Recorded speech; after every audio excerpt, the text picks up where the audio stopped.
Trump responds to white supremacist motive in El Paso shooting, "Our nation must condemn racism." President Donald Trump gave remarks on Monday in response to a mass shooting carried out in El Paso, Texas, stating that hate has no place in America. Over the weekend, 21-year-old Patrick Crusius allegedly committed a mass shooting in El Paso, Texas, killing 20 people and wounding several others. President Trump explained in his formal remarks that the shooter posted an online manifesto that was consumed by racist hate. In one voice, "Our nation must condemn racism, bigotry, and white supremacy.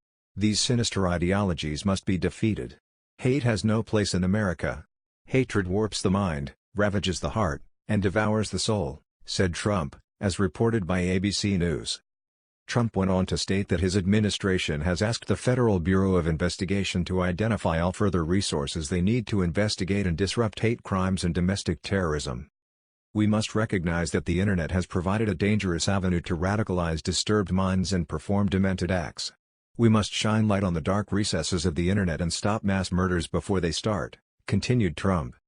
"Today I am also directing the Department of Justice to propose legislation ensuring that those who commit hate crimes and mass murders face the death penalty and that this capital punishment be delivered quickly, decisively." Earlier on Twitter, Trump had called upon Democrats and Republicans to pass legislation creating stronger background checks on firearms purchases, possibly marrying this legislation with desperately needed immigration reform. In an email sent to supporters, the Reverend Samuel Rodriguez, president of the National Hispanic Christian Leadership Conference and an advisor to Trump, also urged action from elected officials. "We urge our political leaders, Democrat and Republican, to once and for all depoliticize immigration in this country and instead embrace a fact-based approach to this and to all political questions that divide us," stated Rodriguez. "Even more importantly, we call upon people of sincere faith in every corner of our country to recommit themselves to loving the other and to begin to pray with all their might that God would heal our broken land." Despite Trump having condemned white nationalism in the past, some Democrats running to challenge Trump in 2020 have argued that the president played a part in inspiring the mass shooter. United States Senator Cory Booker, DNJ, said in a Sunday interview with NBC's Meet the Press that he believed Trump was particularly responsible. "In my faith, you have this idea that you reap what you sow, and he is sowing seeds of hatred in this country. This harvest of hate violence that we are seeing right now lies at his feet," stated Senator Booker.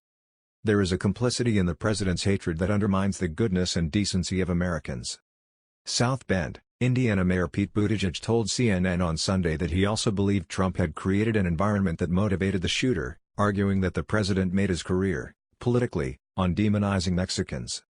"Now we're seeing reports that the shooter yesterday had his goal as killing as many Mexicans as possible. It is very clear that this kind of hate is being legitimized from on high," Buttigieg continued.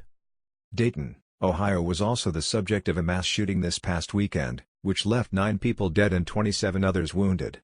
That shooter appears to have identified with the liberal side of the political spectrum and white nationalism is not believed to be his motive. This news is brought to you by the Christian Post.